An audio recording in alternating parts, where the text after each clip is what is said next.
O Senhor esteja convosco. Ele está no meio de nós. Proclamação do Evangelho de Jesus Cristo segundo Mateus. Glória a vós, Senhor.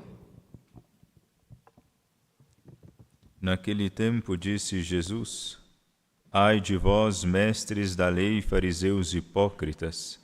Vós sois como sepulcros caiados, por fora parecem belos, mas por dentro estão cheios de ossos de mortos e de toda a podridão. Assim também vós, por fora, pareceis justos diante dos outros, mas por dentro estáis cheios de hipocrisia e injustiça. Ai de vós, mestres da lei, fariseus hipócritas! Vós construís os sepulcros para os profetas e enfeitais os túmulos dos justos e dizeis: se tivéssemos vivido no tempo de nossos pais, não teríamos sido cúmplices da morte dos profetas. Com isso, confessais que sois filhos daqueles que mataram. Completai, pois, a medida de vossos pais. Palavra da salvação. Glória a vós, Senhor. Hoje nós temos a oportunidade de beber da sabedoria da Igreja, desta belíssima lição de moral que o Evangelho, que a liturgia da palavra como um todo, hoje nos fornece. E lição essa que se torna ainda mais enriquecedora, casada, conjugada com a memória que nós celebramos hoje, a memória de Santo Agostinho, que foi bispo de Hipona e hoje é um dos santos doutores da Igreja. Jesus, ele é aqui claro com os profetas, ele é claro na sua ira contra essa categoria do povo de Deus, porque são pessoas que deveriam dedicar-se à guarda da lei, à custódia de uma boa conduta diante de Deus, mas eles, na verdade, levam o nome de Deus somente nos lábios. O Senhor que habita nos corações não consegue encontrar espaço no coração dos fariseus. Por isso eles, por fora, parecem limpos, justos e honestos, mas por dentro não são. Eles esbanjam vida, uma vida diante de Deus, esbanjam uma prática religiosa, mas por dentro eles só têm a morte. Têm o Deus da vida na boca, mas no coração só trazem a morte. Eles até dizem, os fariseus, se nós tivéssemos vivido no tempo de nossos pais, não teríamos sido cúmplices da morte dos profetas, mas estão prestes a entregar o profeta dos profetas. Estão prestes a entregar o Deus que se fez carne. É uma fala que provavelmente deve ecoar no coração de muitos dos nossos irmãos hoje em dia. Se nós estivéssemos na época de nosso Senhor Jesus Cristo, eu não estaria entre os romanos, ou entre os judeus, ou entre os fariseus, ou seja lá quem fosse, que participou da entrega de Cristo. É mesmo? Tem certeza?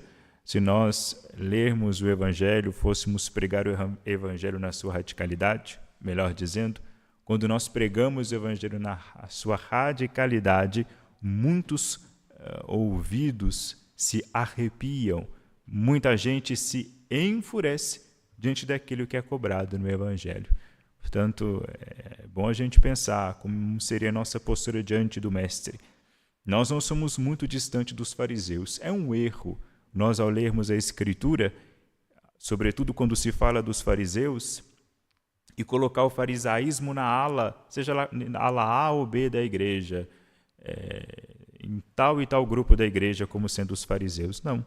Quando nós lemos a Escritura, a gente tem que... A primeira pessoa que nós temos que enxergar no fariseu não é o outro, sou eu. Se eu leio a Escritura, li essa passagem dos fariseus, e a primeira pessoa que veio na minha cabeça foi outra pessoa, eu já estou me comportando como um fariseu, estou sendo hipócrita. Eu estou vendo o cisco no olho do outro, mas eu não estou vendo a trave que está no meu olho. O primeiro hipócrita para quem a Bíblia fala sou eu mesmo que leio a Sagrada Escritura, não é o outro. O outro, às vezes, pode ser hipócrita na minha medida. Então, eu preciso olhar para mim, ver qual é a minha medida. Se a minha medida é a mesma medida de Cristo, ótimo. Se não, eu estou errado. Não posso enquadrar o mundo na minha medida. porque aí realmente é verdade. Se eu for ler a realidade diante dos meus parâmetros, todos, exceto eu, será hipócrita. E aí a vida ficará muito fácil. Todos, exceto eu, serão fariseus. Aí não preciso me preocupar, não preciso me converter, porque eu já estou aí. Estou sendo irônico, evidentemente, já obtive a vida eterna. E, coincidentemente, hoje celebramos a memória de Santo Agostinho, bispo de Hipona. Era um homem que, antes de abraçar a vida junto de Cristo, antes de, inclusive, converter-se ao catolicismo, ele era um pagão e vivia como uma vida pagã, mas a vida pagã das mais desregradas possíveis. Santo Agostinho era um devasso, podemos dizer assim. Vivia dando-se, entregando-se aos prazeres carnais. Ao mesmo tempo que ele fazia isso, ele tinha, de algum modo, uma busca, um desejo pelo bom, pelo belo e pelo verdadeiro. Então, ele vivia nesse constante conflito que não terminou com a sua conversão. Muito pelo contrário, esse conflito ele se acirra. Ele encontra no cristianismo a verdade. Ele encontra no cristianismo a beleza e ele encontra no cristianismo a verdade. Quando ele se depara com o nosso Senhor Jesus Cristo, Santo Agostinho é capaz de cantar: ó beleza tão antiga e tão nova, tu estavas dentro e eu fora. Veja, Santo Agostinho descobriu que havia alguma coisa, a verdade, um impulso que nos movia, que nos atraía, e ele só começa a descobrir essas coisas quando ele faz silêncio, silencia o seu exterior e ele começa a olhar para dentro de si mesmo. E ele descobre que havia algo que o encantava, que havia algo que faltava.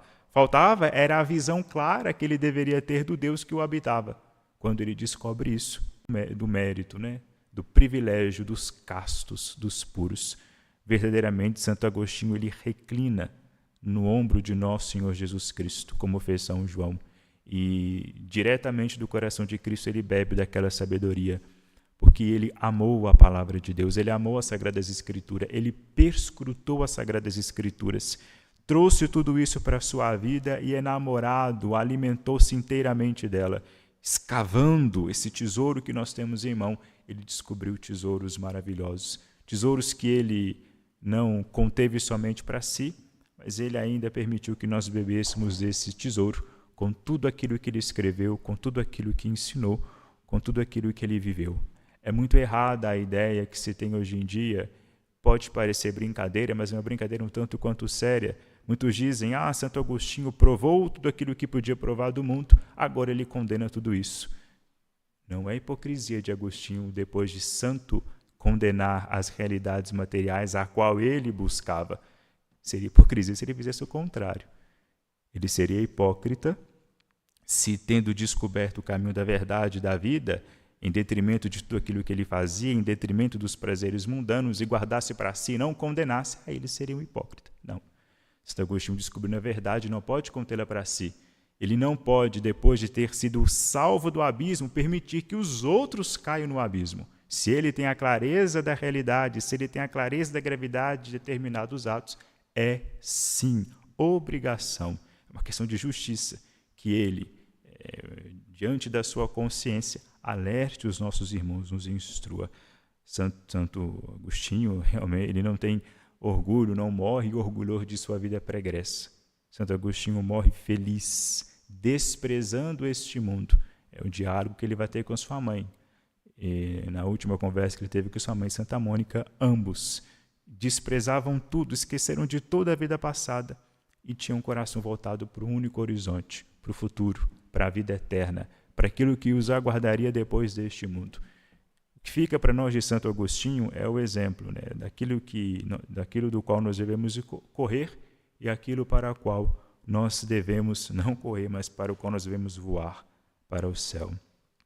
Que estes sagrados textos que nós ouvimos, juntamente com a vida de Santo Agostinho, nos inspire a renunciar às nossas mesquinharias, às nossas pequeneces, renunciar a tudo aquilo que nos prende ao mundo e começar a buscar as coisas do alto, as coisas eternas, aquilo que não perece, para que, pela sua intercessão de sua mãe, Santa Mônica, nós tenhamos força e coragem para desprezar todos os amores do mundo, para abraçar o único amor, que é o amor de Cristo. Glória ao Pai, ao Filho e ao Espírito Santo. Princípio, agora e sempre. Amém.